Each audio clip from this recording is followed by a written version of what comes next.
नमस्कार दोस्तों, आज हम एक बहुत ही इंटरेस्टिंग टॉपिक पे बात करेंगे। आपको याद होगा जस्ट एक साल हो चुका है कि जब यहाँ पर हमारे देश में लॉकडाउन लगाया गया था, तो इसको लेकर जो इकोनॉमी पर इंपैक्ट हुआ था आपने देखा होगा किस तरह से शार्प डाउनफॉल और फिर किस तरह से राइज। तो ये जो फॉल एंड राइज का पूरा सिलसिला है, इसको हम ओवरऑल समरी के तौर पर जानने की कोशिश करेंगे कि पिछले एक साल में किस तरह से हमारी जो इकोनॉमी है वो परफॉर्म की है। तो काफी कुछ आपको यहाँ पर जानने को मिलेगा। चलिए आगे बढ़ते हैं। मैं हूं अंकित अग्रवाल और अपडेट के लिए आप मुझे फॉलो कर सकते हैं ऑन इंस्टाग्राम, फेसबुक और ट्विटर पर। मेरे लेक्चर की हर पीडीएफ आपको फेसबुक पर तो मिलेगी ही, प्लस साथ में आप मेरा टेलीग्राम चैनल ज्वाइन कर सकते हैं by searching Ankit Agarwal official. और जैसा कि आपको पता है कि यूपीएससी का एग्जाम्स आने वाले हैं, अगर आप अपनी प्रिपरेशन कर रहे हो 2021 के लिए, 22 के लिए, तो आप हमारे यूपीएससी कोर्स को ज्वाइन कर सकते हैं, जहां पर कॉम्प्रिहेंसिव वे में स्टैटिक प्लस करंट हर एक चीज एक जगह उपलब्ध करा दिया जाता है।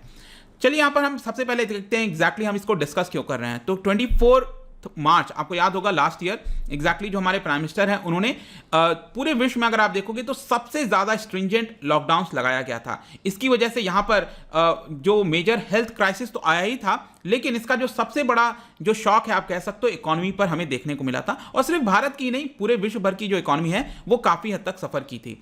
और यहां पर आप देख पाएंगे किस तरह से जो मार्च आई थिंक 25 मार्च के बाद लगातार जो केसेस है वो बढ़ने लग गए। जून जुलाई में और ज्यादा, सितंबर अक्टूबर आते आते ये पीक आ गया था। आप देख सकते हो ये पहला पीक था, उसके बाद काफी रिड्यूस हुआ, लेकिन वापस से जो अभी वापस से रिसर्जेंट आपको देखने को मिल रहा है, ये काफी तेजी से केसेस बढ़ते जा रहे हैं। देखने वाली बात होगी कि ये किस तरफ रुख मोड़ लेता है। जहां तक इकोनॉमिक सर्वे 2021 की अगर आप बात करें तो उसमें अगर आपने पढ़ा हो तो वहां पर बताया गया था कि जो स्ट्रिंजेंट इतना बड़ा लॉकडाउन लगाया गया था, सबसे ज्यादा सख्त लगाया गया था पूरे विश्व में, यहां पर हमारा जो मेन फोकस था वो यही था कि ह्यूमन लाइफ को हम कैसे बचा सकें। तो यहां पर शॉर्ट टर्म पेन तो हमें होना ही था, ऑब्वियस सी बात है। इतना ज्यादा लॉकडाउन, बड़ा लॉकडाउन लगाएंगे अगर हम लोग, तो यहां पर इकोनॉमी तो सफर करेगी, लेकिन लॉन्ग टर्म गेन्स हमें ज्यादा मिले, ऐसा हमने कोशिश किया था। और ग्रेजुअली जिस तरह से रेस्ट्रिक्शन हटाए जा रहे हैं, इकोनॉमिक एक्टिविटीज धीरे धीरे पिकअप हो रही हैं और जो हमारी जीडीपी का ग्रोथ है वो धीरे धीरे हमें आगे देखने को मिलेगा। लेकिन इसका सबसे बड़ा, ये पिछले एक साल में हमने देखा कि सबसे बड़ा इंपैक्ट देखने को मिला बहुत वर्षों के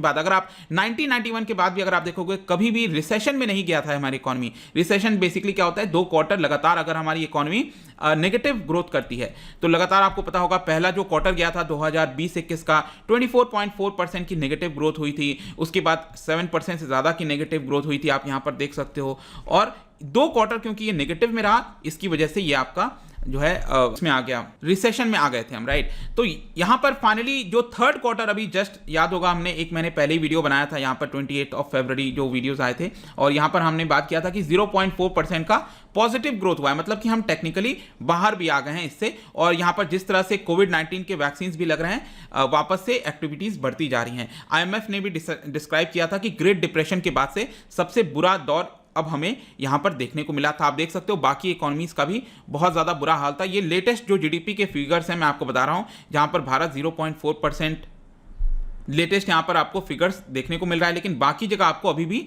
नेगेटिव ग्रोथ भी देखने को मिल रही है।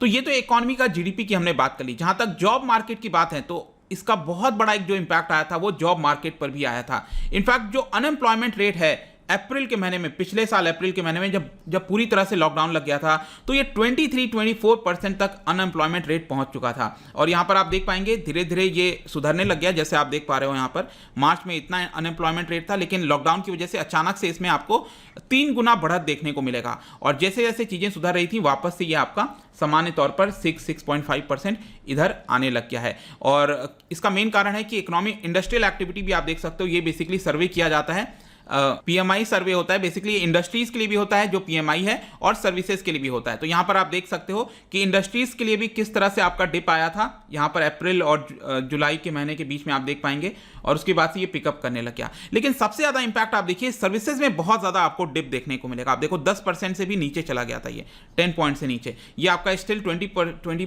पॉइंट के ऊपर था, लेकिन यहां पर जो सर्विसेज है, क्योंकि सर्विसेज हो ही नहीं पा रही थी, मूवमेंट पूरी तरह से रुक गई थी, इसकी वजह से सर्विसेज बहुत ज्यादा इंपैक्ट किया था। तो दोनों तरफ आपको धीरे धीरे अब पिकअप देखने को मिलेगा।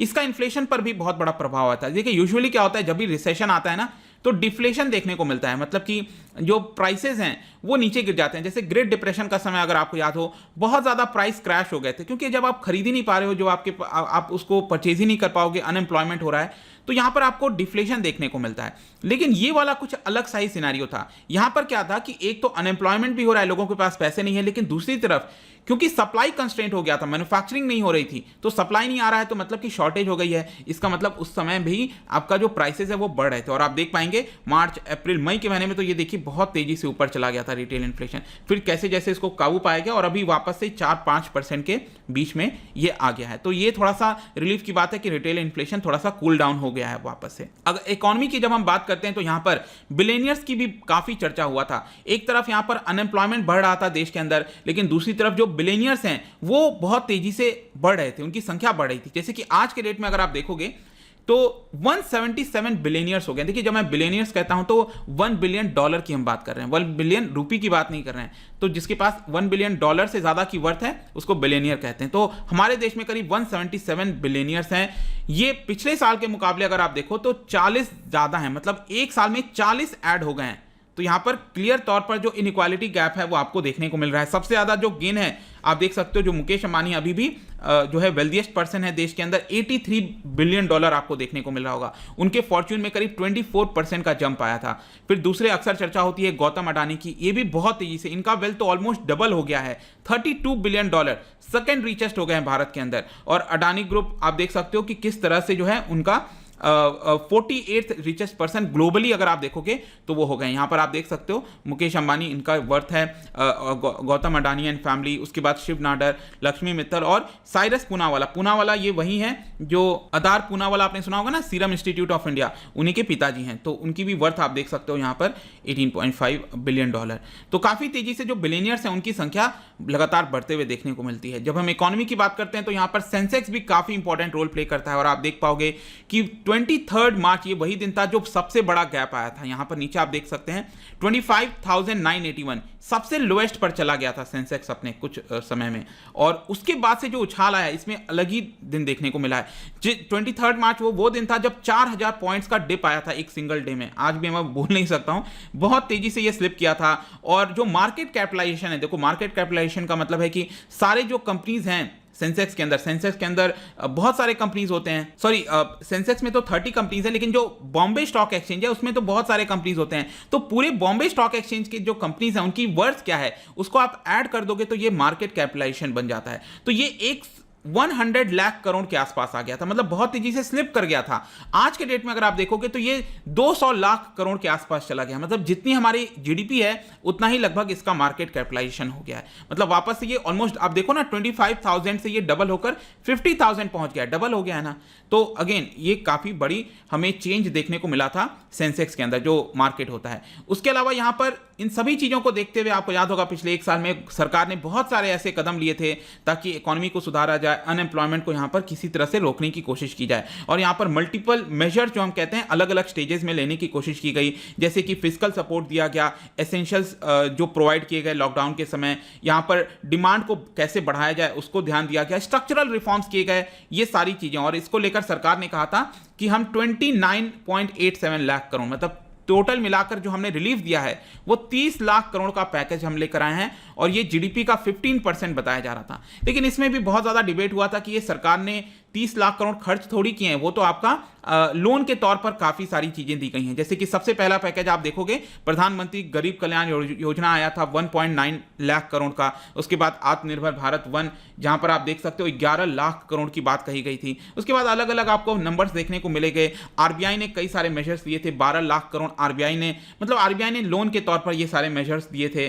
तो टोटल मिलाकर 30 लाख करोड़ का जो पैकेज है वो सरकार का बताना था और ये 15% बताया जा रहा था। लेकिन ज्यादातर जो इकोनॉमिस्ट हैं उन्होंने जो कैलकुलेट किया था उनका कहना था कि ये मुश्किल से 1 या 2% ऑफ जीडीपी है, 15% कहना ये गलत होगा। इनफैक्ट अगर आप अपने एग्जाम पॉइंट ऑफ व्यू से जो चीजें याद रखना चाहते हैं, अगर आप डेफिनेटली क्वेश्चन इससे रिलेटेड कहीं ना कहीं आएगा, तो पिछले एक साल का ऑलमोस्ट जो समरी है वो यहां पर आपको मिल जाएगा। जैसे कि आरबीआई ने क्या मेजर्स लिया है इस पूरे लॉकडाउन और पूरे पैंडेमिक के बीच में, तो ये पूरा आपको एक समरी टाइप का देखने को मिल रहा है। जैसे कि repo rate, reverse repo rate में भारी गिरावट की गई ताकि लोन सस्ता हो जाए, लिक्विडिटी लाया गया ओपन मार्केट ऑपरेशंस के तहत। यहां पर आरबीआई ने बहुत सारा जो पैसा है, लिक्विडिटी है वो मार्केट में छोड़ दिया ताकि यहाँ पर कैश फ्लो होता रहे proper. Targeted long term repo operations, अगर मेरे आप इकोनॉमी की वीडियोस लगातार देखते आ रहे हैं तो इन सब के ऊपर मैंने वीडियोस बनाया हुआ है। तो यहाँ पर लॉन्ग टर्म रेपो ऑपरेशंस मतलब सरकार लंबे समय के लिए लोन दे रही थी बैंकों को। इसके अलावा यहाँ पर जो CRR है, कैश रिजर्व रेशियो, जो बैंकों को मेंटेन करना होता है, उसमें कमी ला दी गई ताकि बैंक के पास पैसा ज़्यादा हो जाए। इसके अलावा जो बोरोइंग लिमिट है उसको बढ़ा दिया गया बैंकों का, ज़्यादा वो लोन लें। वर्किंग कैपिटल सपोर्ट, मतलब कि कई सारे जो कंपनीज थे उनके जो कैपिटल हैं, मतलब कि डे टू डे के जैसे वेजेस देना हो, रॉ मटेरियल खरीदना हो, उसके लिए जो कैपिटल सपोर्ट है वो RBI ने देने की कोशिश की। WMA ways and means borrowings होता है, बेसिकली यहाँ पर जो राज्य सरकार हैं वो और ज़्यादा बोरो कर सकें, केंद्र सरकार ज़्यादा बोरो कर सके सेंट्रल गवर्नमेंट से, वो होता है। इसके अलावा कंप्लायंसेस जो हैं वो थोड़ा सा कम कर दिया गया NPA के मामले में। नॉन परफॉर्मिंग जो एसेट्स होते हैं उसको यहाँ पर बहुत तेजी से ना बढ़ पाए उसको एक बार जो है रोक दिया गया था। इसके अलावा वॉलंटरी रिटेंशन रूट, बेसिकली ये फॉरेन पोर्टफोलियो जो होता है ना, बाहर से जो पैसे आते हैं उसको हम और रिलैक्स कर दिया गया ताकि और ज़्यादा पैसे भारत में आ सकें। इन सब के ऊपर मैंने वीडियोस बनाए, ये जितनी भी मैंने चर्चा की है ना, आप मेरे जितने भी इकोनॉमी के वीडियोस देखोगे इंपॉर्टेंट जो है आपको मिल जाएगा। इसके अलावा सरकार ने कुछ स्ट्रक्चरल रिफॉर्म्स लिए थे, ये काफ़ी आपके एग्जाम पॉइंट ऑफ व्यू से इंपॉर्टेंट होगा, जैसे कि एग्रीकल्चर, अलग अलग सेक्टर्स को लेकर क्या क्या लिए गए हैं ये सारे आपको यहाँ पर मिल जाएंगे। एग्रीकल्चर में 3 फार्म लॉस को पास करना। MSME में यहाँ पर आप देख सकते हो कि 99% जो कंपनीज हैं आज के डेट में हमारे देश के अंदर वो MSME में आ जाती हैं, क्योंकि डेफिनेशन में बदलाव कर दिया गया था, जो लिमिट थी उसको बढ़ा दिया गया था, 2 करोड़ 10 करोड़ इस तरह से आपने देखा होगा। लेबर लॉस में भी कुछ चेंजेस आपको याद होगा, 4 लेबर कोड सरकार लेकर आई है।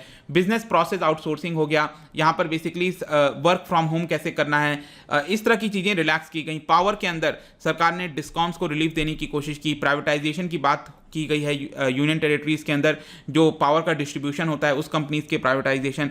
PSUs जो हो गया उसके अंदर प्राइवेटाइजेशन सरकार कर रही है। तो ये सारी चीज़ें आपकी स्ट्रक्चरल रिफॉर्म्स के अंदर आएंगी। माइनिंग सेक्टर, अभी रिसेंटली मैंने वीडियो बनाया था MMDR एक्ट को लेकर, नहीं देखा है, बहुत ज़रूरी है वो देख लेना।